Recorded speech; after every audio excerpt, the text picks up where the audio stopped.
Hi everybody, welcome to Do You Believe on Paranormal Zone TV. Thanks everyone for joining me tonight, and I have a great show tonight. Oh, and first of all, anybody who's watching the show for the first time, if you would please subscribe to this channel, I'd appreciate it. Don't forget to give the show a like.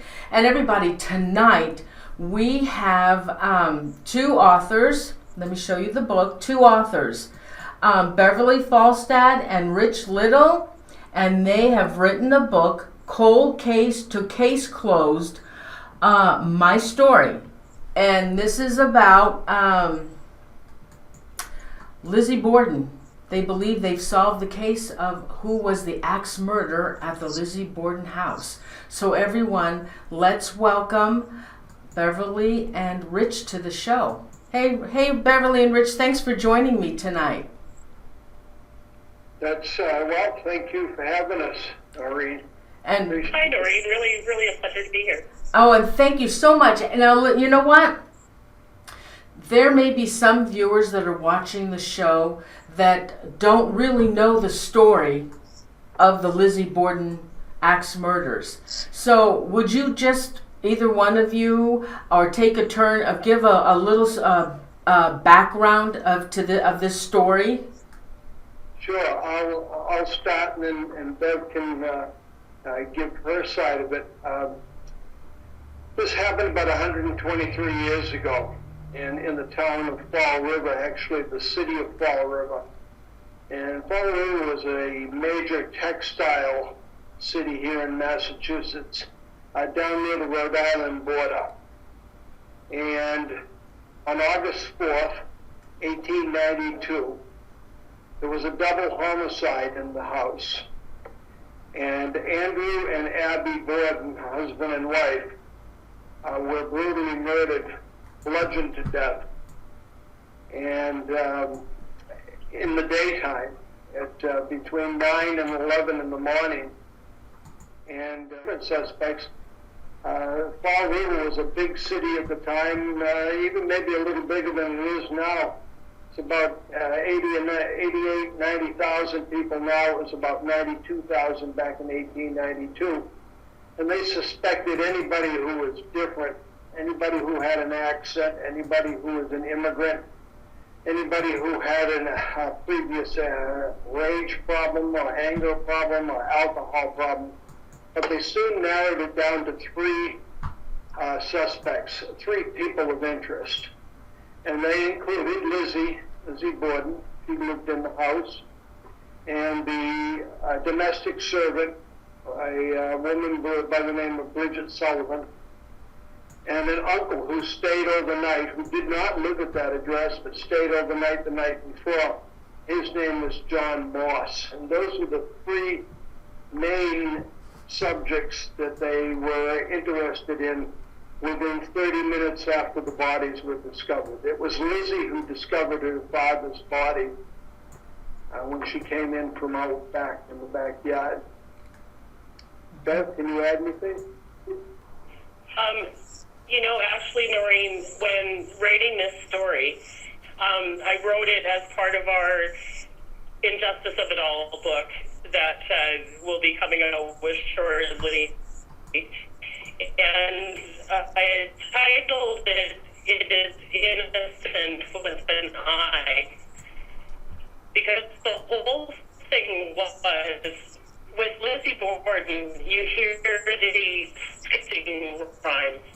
Lizzie Borden took an axe and gave her mother 40 whacks, and when she Hey, Beverly, she had done, Beverly, she gave her father 41. Beverly, you're breaking up. Beverly, you're... like to cling to that, but it was a media circus. Beverly, you're breaking up. Like, if you want to compare it to the OJ case of that. You're breaking up. Your audio is breaking up. Oh, I'm sorry. Is that better, Norene?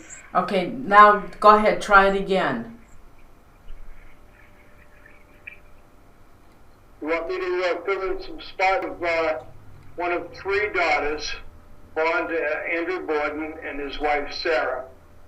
And the middle daughter, Alice, died when she was 2 years old, and that was before Lizzie was born. And so there were two girls, two sisters, Emma and Lizzie, and they were about 9 years apart. Lizzie's mother passed away when she was 2 years old of natural causes.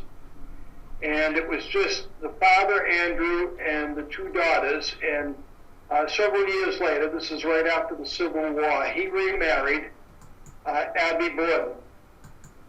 And they originally lived on Ferry Street. They moved to 92 2nd Street, and they were there for about over 20 years.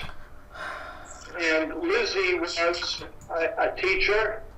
She taught in her church. She taught English to Chinese immigrant children.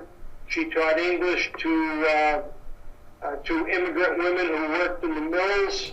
Fall River was a mill town, very heavy textile. It was called the Spindle City. And she was heavily involved in her church. She was a member of the hospital board. She had toured Europe for about 5 months, about 2 years before this tragedy. She was involved with her church. She was involved in a women's group called the Flower and Fruit Society, which gave fruit and flowers to people in hospitals and who were invalids and things like that. She was a woman ahead of her time. She was not the recluse that everybody paints her. She was an upstanding citizen and a pillar of the community until August 4th, and that's when everything changed. She was 32 years old, about 5'3", maybe 135 pounds, and everything was going good until August 4th, and after that, her life changed completely. She was also an animal lover, I understand, as well. Yes, in her will, Absolutely. a lot to the Fall River Animal Rescue League and things like that. And interestingly enough, her and her sister Emma became estranged back in 1905. And Emma went on her way and moved in different places and finally wound up in Newmarket, New Hampshire. Lizzie always lived in Fall River. She loved the community, and she wouldn't leave, and the community made her pay. She was shunned by her church, taunted by people, especially with that little poem. And that's one of the reasons why her name is Lizbeth. On her death certificate, she had her name changed soon after the event from Lizzie, that was her given name, to Lizbeth. Her gravestone is marked Lizbeth at Oak Grove Cemetery. Mm-hmm. Now, what about the father? What kind of a personality did he have? Well, he was successful in business. Some people called him cheap, but he was very successful.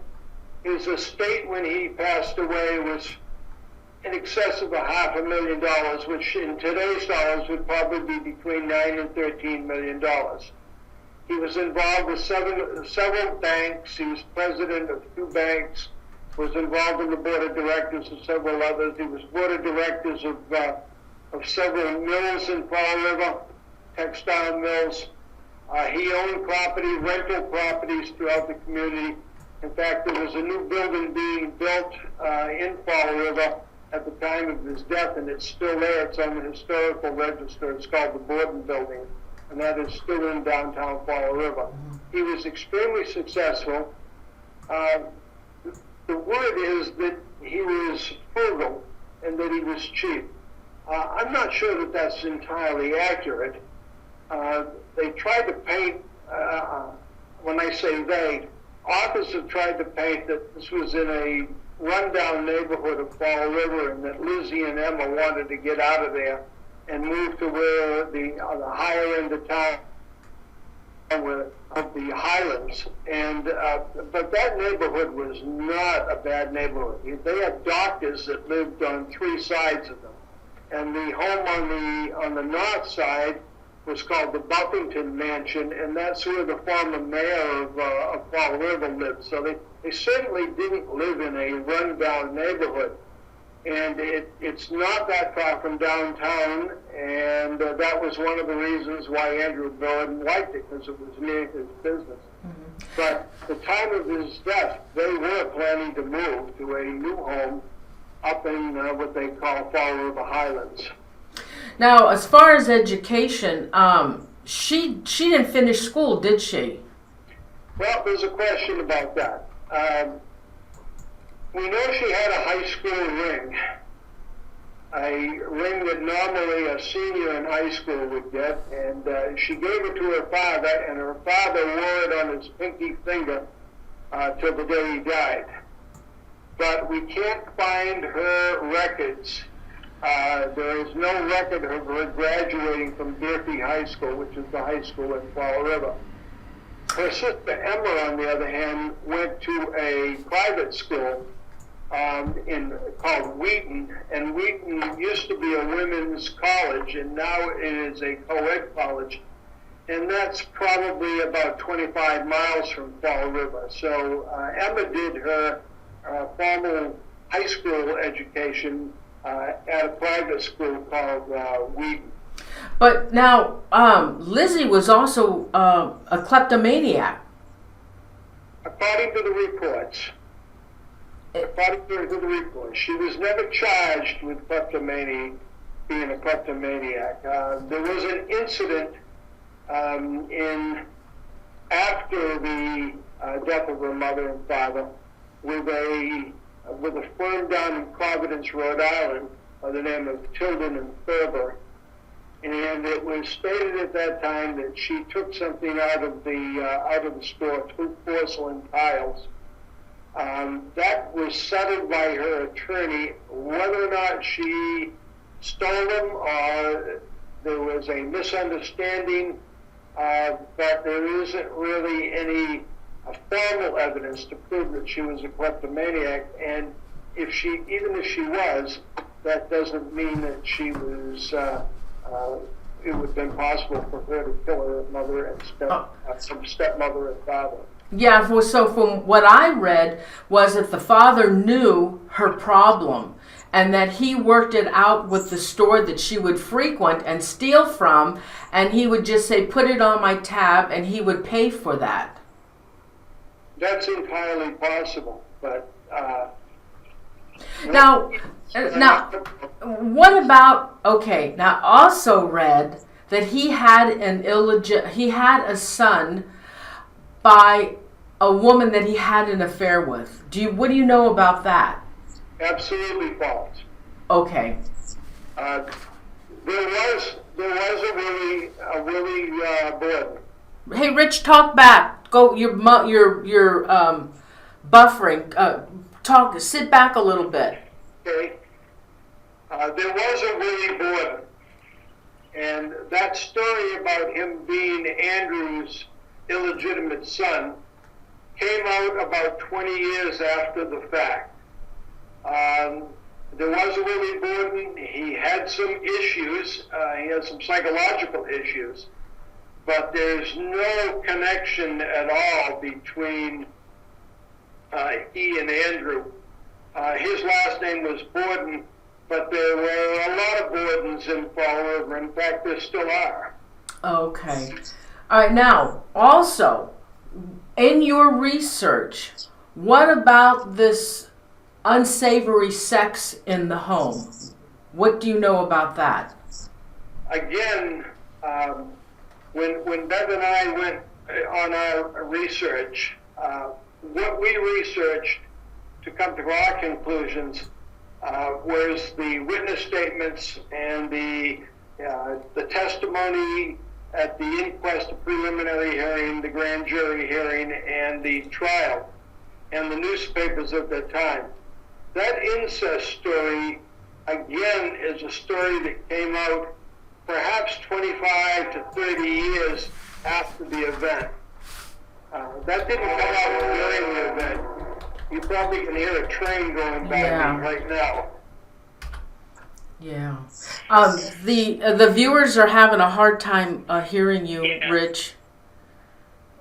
They say you're Are you able to hear me, Norene? yeah, I can hear you, Rich. They say the audio is really bad. That Rich, you're muffled. I'm sorry, let's see, how's that? Any better now? No. How about if I push way back?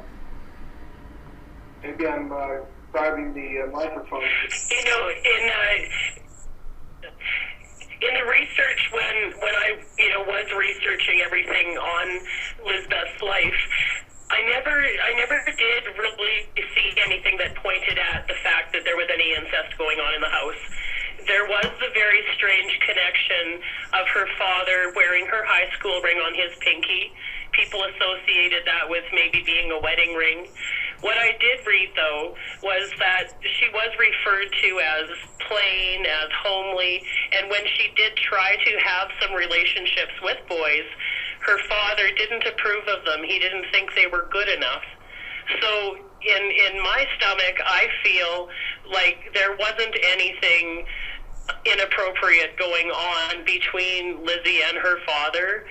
I think that it was a very strained relationship that she had growing up with her stepmother.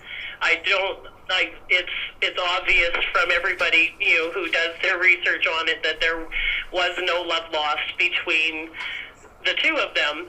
And as for that, I really feel Hollywood plays into it a lot, and people try to find that twist, but that really isn't something that I felt at all when doing the research. Mm-hmm. Were you able to get into the court records and the court hearing and get any other information that maybe the public today doesn't know? Rich, the copies that you were able to purchase of the transcripts, are you able to speak of that? There was a... Yeah, the most interesting part is the witness statements that the police officers took down. And those are available, and we went through all of them, and there was always a poison connection. That people believe that Lizzie tried to purchase poison the day before the event, and that was going to be the prosecution's main thrust as far as her guilt is concerned. But they wouldn't allow that particular information, and the research shows that initially, the pharmacist clerk who claims that she tried to buy poison, he said he didn't know who she was, but he might be able to identify her. And that was in the witness statement. And within a week, they had an inquest. And at the inquest, he said, yes, it was Lizzie Borden who came to this store. He'd seen her before on the street, and that it was her. And then about 3 weeks later, they had a preliminary hearing, and he said, oh, you'd known Lizzie Borden for years. She used to come in a store where he worked before. Now, I don't think he did this intentionally, but the prosecution groomed him to be a witness that would certainly put Lizzie in a bad light. And what started off was he said he never saw her before, and it wound up that he had known her for 6 or 7 years. Interesting. Well, okay, so, and then tell us about Abby. I don't know anything about Abby, so tell us about Abby. Do you know how he met her? How old she was? Because she seemed to be a lot younger than Andrew. Well, she was 8 years younger than Andrew. Oh, okay. He met her through church. To the Congregational church that they both attended, and he married her when Lizzie was 5, and Emma was about 14. And soon after, they moved up to 92 2nd Street, which is the scene of the crime. And So she was a little bit younger, about 8 years younger. She had never been married before. That was her first marriage. Oh, okay. So why did Lizzie hate Abby so much? I don't know that she did hate Abby. I think they coexisted. And she never treated Abby as her mother. One of the reasons was Emma kind of brought Lizzie up after their birth mother passed away. It was Emma who took care of Lizzie for those next 3 years before Andrew remarried. And Emma and Lizzie never really accepted Abby as their mother. And when asked by the police that first day, do you know if your mother had any enemies? Lizzie said, she's not my mother. She's my stepmother. Mm-hmm. And that one statement alone was a red flag to the police department that there was a problem between the two of them. And they kind of took that ball and ran with it. Okay. I did see quite often, though, in my research where there were statements from Lizzie saying that Abby had called her an old maid because she was still unmarried and still at home.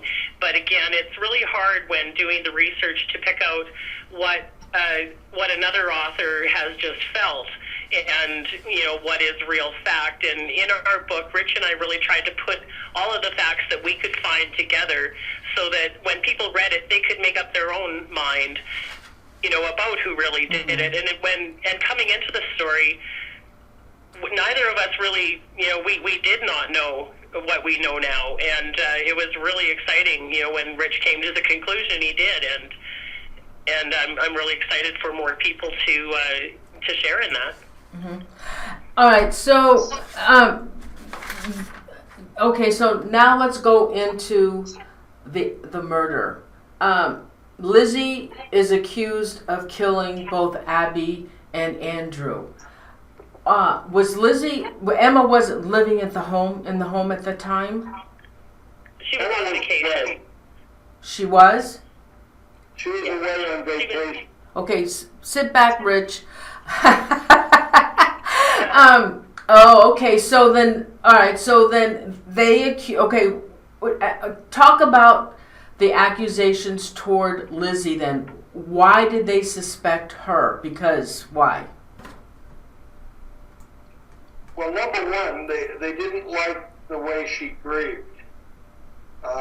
She was not wailing and crying. She answered their questions right up front. The police, several police officers investigated and interrogated her within a half an hour after the police arrived. They arrived at about 20 past 11 in the morning. It was Lizzie who sent for help. It was Lizzie who had somebody contact the police. It was Lizzie who had Bridget show the police department where the axes and hatchets were in the cellar. Mm-hmm. It was Lizzie who hired a Pinkerton detective to see if she could solve the case. And it was Lizzie who offered a $5,000 reward to see if anybody could solve the case. It was she who had Bridget and the neighbor, Mrs. Churchill, try to get help, try to find a doctor, and it was Mrs. Churchill who talked to somebody and notified the police. Interestingly enough, the day of the murder, at 9 o'clock that morning, half of the Fall River Police Department left on their annual excursion to an amusement area in Rhode Island called Rocky Point. and they left by steamer. You could go from Fall River all the way to New York City by steamer. So half the police department was unavailable on that particular day. They were very, very short-handed. But to give you an idea of the size of the police department, they had 125 officers on the Fall River Police Department in 1892, and 2 women police officers, 2 matrons. Oh, okay. So then, so Lizzie discovered the bodies, and that must have been horrific. I mean, if she didn't commit the murders, that must have been horrific. I mean, just to see the scene itself, because the description of the murder in our day, our time, the way they were butchered up would be considered a hate crime. So who would hate the both of them that much to do that to them? Well, Lizzie only discovered her father's blood. Bridget Sullivan, the maid, and one other person, Mrs. Churchill, went up the stairs, and they saw the body of Mrs. Borden from under the bed. They didn't get a very good look at it, but they could tell that there was a body on the other side of the bed in the guest bedroom. So Lizzie only discovered her father. The other 2 people discovered the mother on the 2nd floor. And it was horrific. And it was that they were butchered. And the first thing one has to consider is, could Lizzie physically do what she did to 2 people to kill them? Was she strong enough? Was she big enough? Did she know how to do that? Or was it somebody else? Was there, in the court records, was there a struggle? There were no defensive wounds on either of the victims. Abby was slain first, somewhere after 9 o'clock, between 9 and 9:15 in the morning. They believe that the first wound that she received was center on above the bridge of the nose, so she was face to face with her killer. The remaining blows, she fell, and as she fell, she turned. She was in between the bed and the bureau, and the remaining blows were to the back of the head and to the upper neck area. And it wasn't 41. There were 18 distinct wounds on her body. And what about Andrew? All of Andrew's wounds were from the rear. Some on the top of his head, and others down towards the front across the eye area. But it's believed that all of his wounds came from the rear. And he received, depending on the records that you read, 10 or 11 distinct blows. And what about Abby? How many blows did she get? 18. 18, yeah. So that little rhyme that that the kids sing, I forget why somebody made that rhyme. I guess they had to do numbers and whatever, so it would all rhyme for that little song. And there was, why? Do you know why they made that little song? I can't remember why they made that. Well, it was a jump rope song. Oh, that's right. Yes, that's right. And they had to use the word axe because that's the only one that rhymes with wax. And the true weapon that the authorities thought was used was a hatchet, and that's hard to put into a rhyme. Oh, right. Now, from what I read, there was no blood on that hatchet that was found in the basement. Is that true? There were several hatchets found in the basement, one with a broken handle, and several others, and a couple of axes as well. And there was blood on one of them and hair, and they assumed that that was the murder weapon. They sent that into Boston, into Harvard University, along with the stomachs of both victims, because some of the police department, the district attorney's office, thought that these people might have been deceased when they were butchered, and maybe they had been poisoned first. So they did an autopsy that afternoon with 9 different doctors. Every doctor in Fall River wanted to get in on the autopsies, and they were done on the dining room table. And they removed the stomachs from both victims. Sit back, Rich. And sent them into Boston. Okay, sit back. Poor Rich. I'm sorry. You get into it and then you get closer. Okay, so. Then, okay, now in your book, I didn't read the book, so you're going to have to tell us. In your book, you are claiming who was the killer. Well, what I did was, I'm a math teacher by profession, and I set a graph with times, clock times running down one side, and the 2 victims, victim number 1, that would be Abby because she was killed first, victim number 2, Andrew, and the 3 suspects, Lizzie and Bridget, the domestic servant, and Andrew, John Morse, the uncle.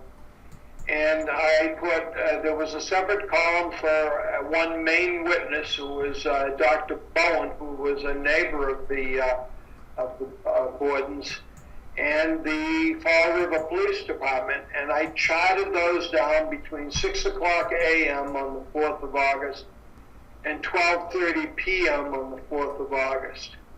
And to find out where everybody was and whose alibi, if any, didn't match up. And I was flabbergasted when I found out that one of those suspects, his alibi just doesn't add up. It's impossible to be in 2 places at the same time. So, what did it boil down to? Which person? Well, John Moss was the uncle of Emma and Lizzie. He and Andrew had been in business for years. He lived out in Iowa, and he was in the cattle and horse business. And he shipped horses and cattle from Iowa to Fall River. Andrew had several farms in nearby Swansea, Mass., and they would have these horses and cattle shipped by train from Iowa all the way to Fall River, and then they used to sell them. And business, while it was good, profits were declining, and Andrew was unhappy about it. And this is a point of record. They had an argument the night before in the presence of Abby about declining revenue. They had one particular horse that just arrived, and it had a colt with it. Somebody bought the colt, and 2 days later it had a lame foot, and Andrew had to give the money back, and he wasn't happy, and he was threatening to get out of the livestock business. John Moss stayed there overnight. He stayed in the guest bedroom, and that's where Mrs. Borden was slain the next morning. He left just before 9 o'clock, and he said he went downtown, and then he went to visit relatives about a 1.25 miles away. Andrew left next. He went downtown, there's probably 11 to 12 witnesses. 11 of them had testified in the trial that they saw him all over town, what bank he was in. He went to the barber shop to get a shave. He talked to somebody that was working on his property. No one saw Uncle John except his relative up on Wybosset Street. And the police department checked out Uncle John's alibi. He said he was at Wybosset Street. They went up there and they said to his cousin, whose name was Lydia Emery, was John Moss here today? And she said yes. And what time did he arrive? Well, they weren't exactly sure, somewhere around 9:30, maybe it was 9:45. And what time did he leave? Well, there was a niece there who was not feeling well, and she and the cousin decided that it was around 20 past 11. And that's what they told the police. And the police said, well, if it was 20 past 11, he couldn't have been at 92 2nd Street. And so the police department left. And the next knock on the door was from a reporter from the Fall River Herald. And he said, was that a police officer that was here? And they said, yes. Well, what did he want? What did he ask you? What did you tell him? And so they said, well, he asked about Uncle John and if he was here and what time did he leave. And he said, well, what time did he leave? And he said, well, he left at about 11:20. And if Mrs. Emery had stopped talking right then, we wouldn't be having this conversation right now. But then she added something. And what she added was, my relative Uncle John Moss left at the same time that Dr. Bowen arrived. My niece was sick and Dr. Bowen arrived right about the same time that Uncle John left. And the reporter said, did they see each other? And she said, no, I don't think they did, but it was right around the same time. Well, Dr. Bowen was at 92 2nd Street at 11:20 in the morning. He had gotten home at about 11:15. His wife said, Bridget Sullivan was just here, something's happened over at the Borden house, and he ran right over. He examined Andrew Borden's body and said that he was deceased. And with that, there was a knock at the door, and the first police officer, George Allen, arrived. And George Allen said he arrived at 11:21. And who answered the door? Dr. Bowen. Well, Dr. Bowen cannot be at 92 2nd Street and 4 Wybosset Street, which is a mile and a quarter away. He can't be at the same place at the same time. So somebody's alibi is not making sense.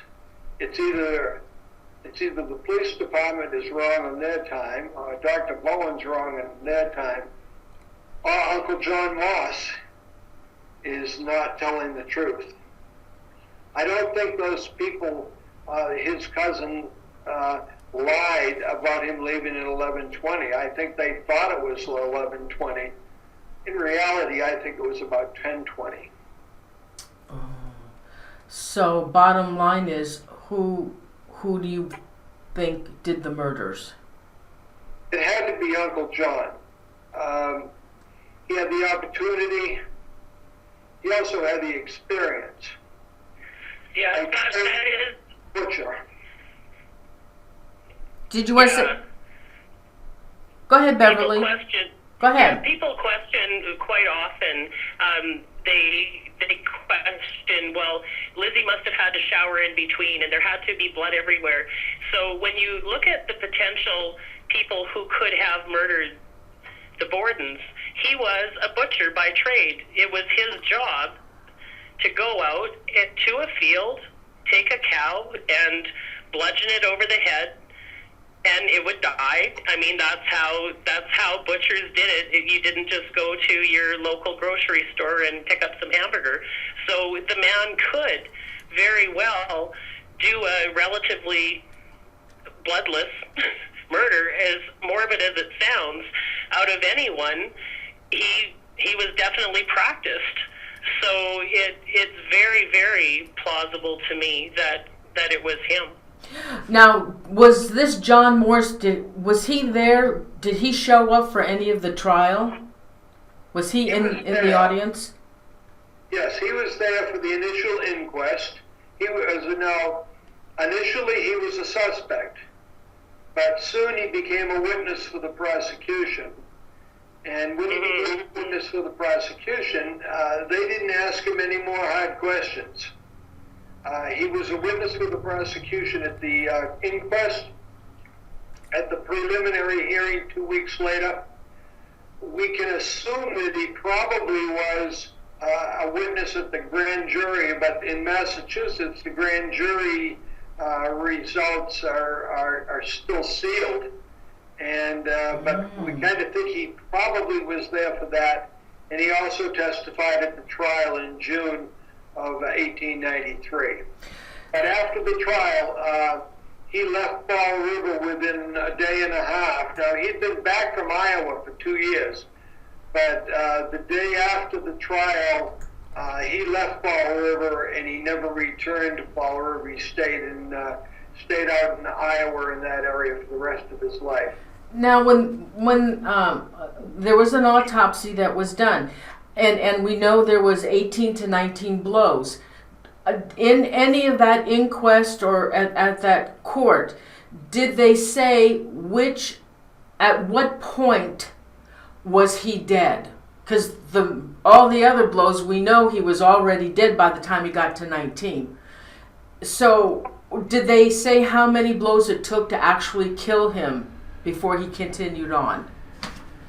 According to the autopsy report, they think that probably by the fourth blow, by the fourth strike, Andrew Borden was deceased. Okay. Abby Borden, it's difficult to tell. She was hit square in the face the first time, and then the subsequent blows to the back of her head. I would say probably the third blow probably was the one that killed her. It seems to be in the autopsy report that one was the most severe. But of course, when they looked at the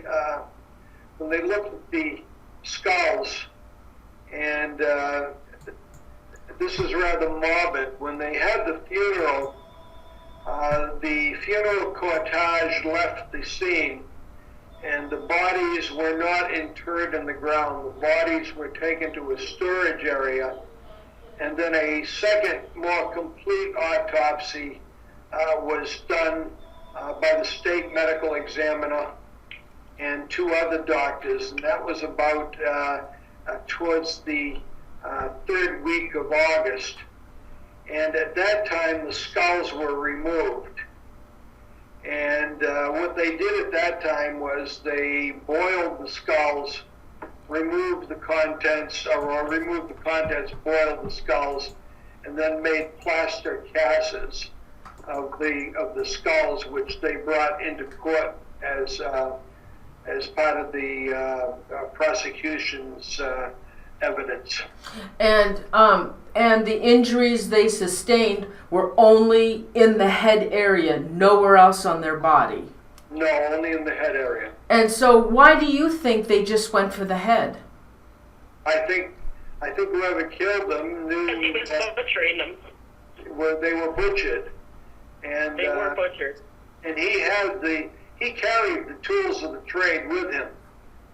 He carried a rolled up apron, which a butcher wore at that time, and he also carried a special cleaver, a heavy cleaver that he used, because he was often asked by people, "Can you butcher this particular animal for me?" When he came back to Fall River, he worked as a butcher at the Davis Meat Market. He normally lived with the Davis family in nearby Dartmouth, but on the night that prior to the murders, he stayed at the Borden house and was there in the morning. Then, but Rich, how come if he was also a suspect, did they check his tools out, his apron for any blood? No, Oh, really? no. The whole investigation, Norene, was just such a joke.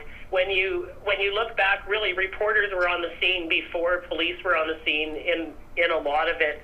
It's like even the barn, they went back 3 days later to investigate in the barn, after anybody and their dog had been through it. So the whole case was sensationalized, and I really think that once they had Lizzie and she hadn't reacted the way the public wanted her to react when she saw her father dead, they just assumed she was guilty and everybody else got a free ride.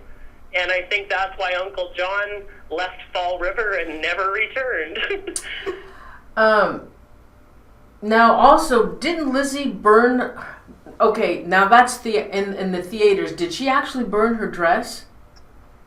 She burned a dress that she said had some paint on it. Oh. And there was investigations to see, could there have been blood on it? Could it even have been,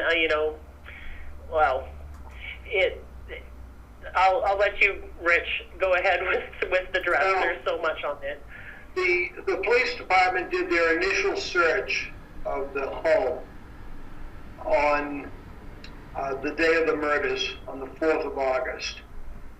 They checked closets and they checked every room. On the 3rd floor, there was Bridget's room and several storage rooms.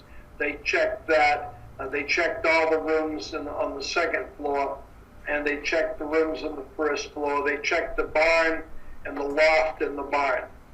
They came back on Friday with more people, and they checked all of the dresses that were in the dress closet of both Emma and Lizzie, and they checked every dress against the light to see if they could find any blood on any dresses. During the funeral on Saturday, now interestingly, this is a crime scene. They did the autopsy, as I said, on the dining room table, and they also had the wake on Friday night in the dining room. They didn't move them to a funeral home or anything like that. They had the wake right there. And the funeral on Saturday morning was also from the home. And as the funeral was going down the street, the police arrived again, the district attorney, the state patrol, which later became the state police, the Fall River Police Department, the chief, the assistant chief, they were called the marshal and the deputy marshal, and several other police officers, detectives came during the funeral and checked the house all over again, and the dresses were all checked at that time. The dress that was burned the following Sunday, and it wasn't done secretly. Alice Russell, who was the person who testified that she saw Lizzie burn the dress, she was there. Emma was there, and Lizzie was there. And Lizzie brought this dress down from upstairs, and she said, I'm going to get rid of this. It's covered with paint. And Emma said, well, I guess you should. And it was a cheap, what they called a Bedford cord, and she tossed it in the stove, the kitchen stove, which was a wood-burning stove because that's what they used to cook on, and she burned it. And Alice Russell saw her do that, and at the time, Alice said, you probably shouldn't have done that. We shouldn't have burned a dress. Well, that's when it went to grand jury in November. The testimony of Alice Russell is the one that they issued an indictment on. At first, the grand jury said there wasn't enough evidence to indict Lizzie for murder, even though she'd been incarcerated since August. But later on in the grand jury proceedings, they brought Alice Russell in, and she told that dress story, and they issued an indictment for her to go to trial at that time. Wow. In retrospect, it was a dumb thing to do, to burn the dress. Yeah. Yeah. Beverly, do you have anything to say? No. Oh, okay.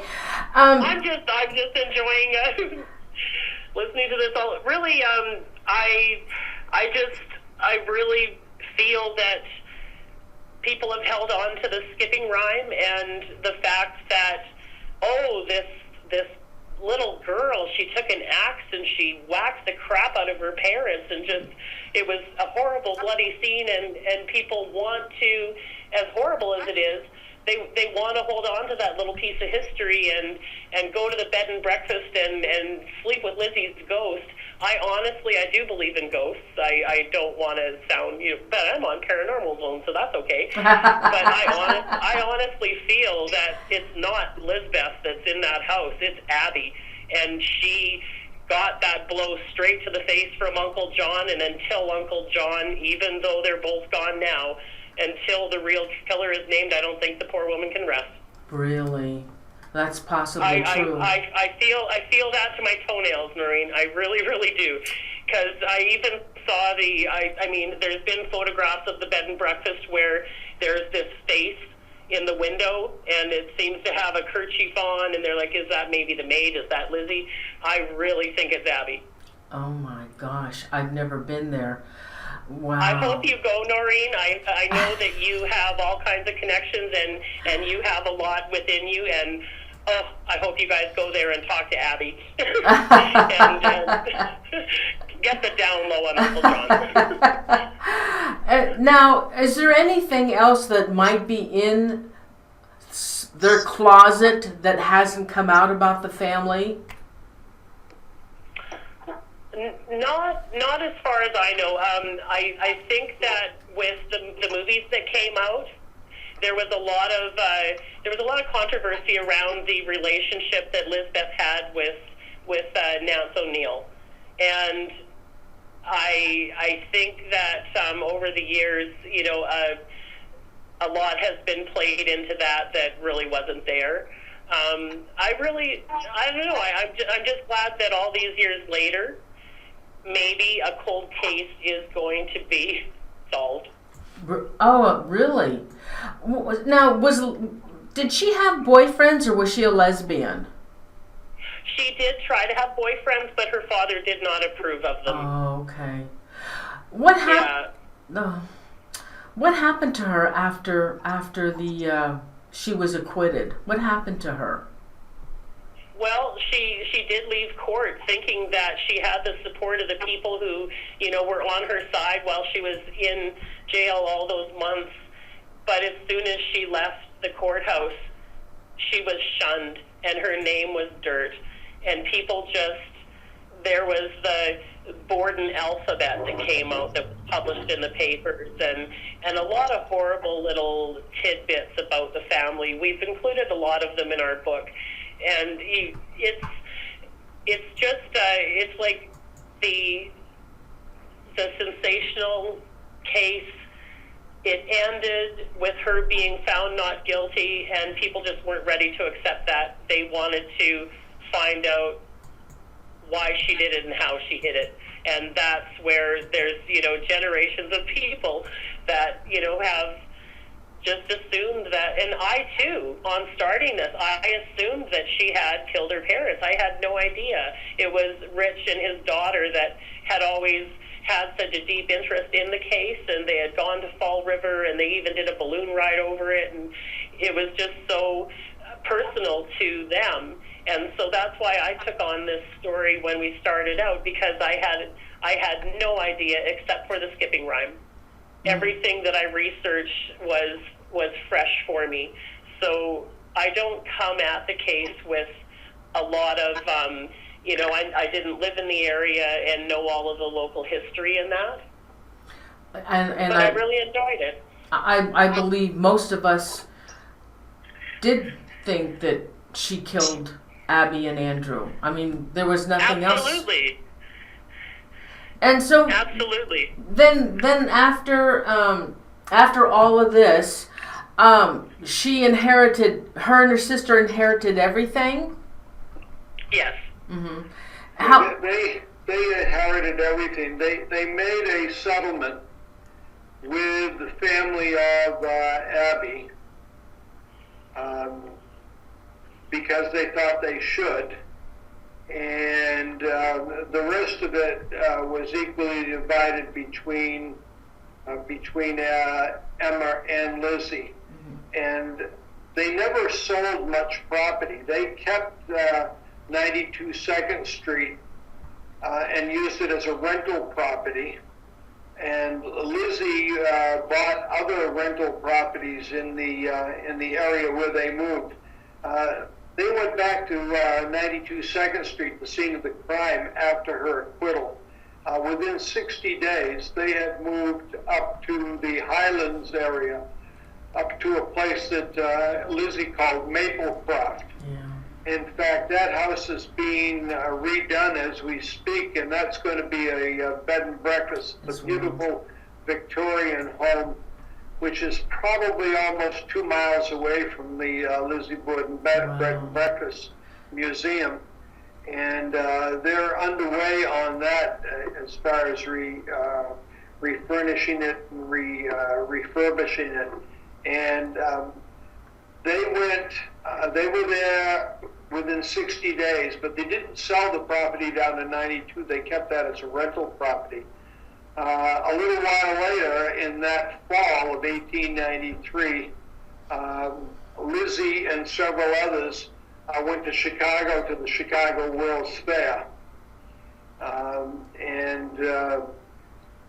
So she tried to keep her normalcy of her life, but it didn't work out. If you watch the Lizzie Borden Chronicles, which has been on recently, which I found entertaining but not necessarily the truth, they painted Lizzie as being a serial killer. And in fact, I spoke recently down in Rhode Island, and somebody asked me a question.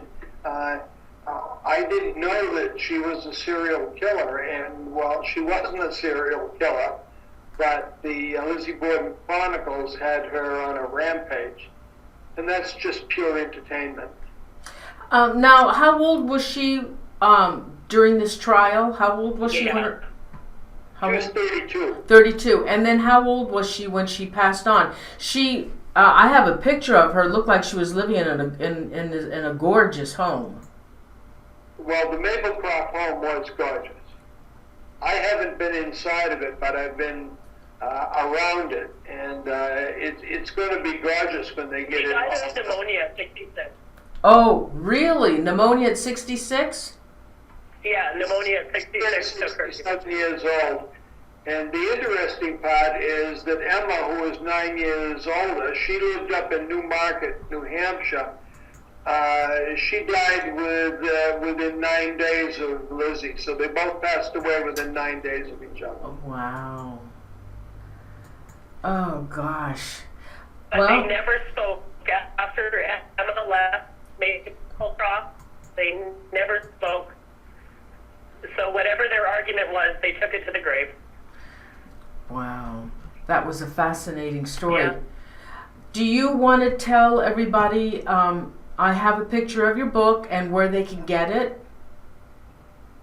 Well, locally, it's available around the Boston area at different bookshops. They do sell it at the Lizzie Borden Bed and Breakfast Museum, and they also sell it at the Fall River Historical Society. But it's available on Amazon, and you can get it there. All you have to do, if you look up Lizzie Borden and you scroll down a little bit, Lizzie Borden in books, you'll see Cold Case to Case Closed.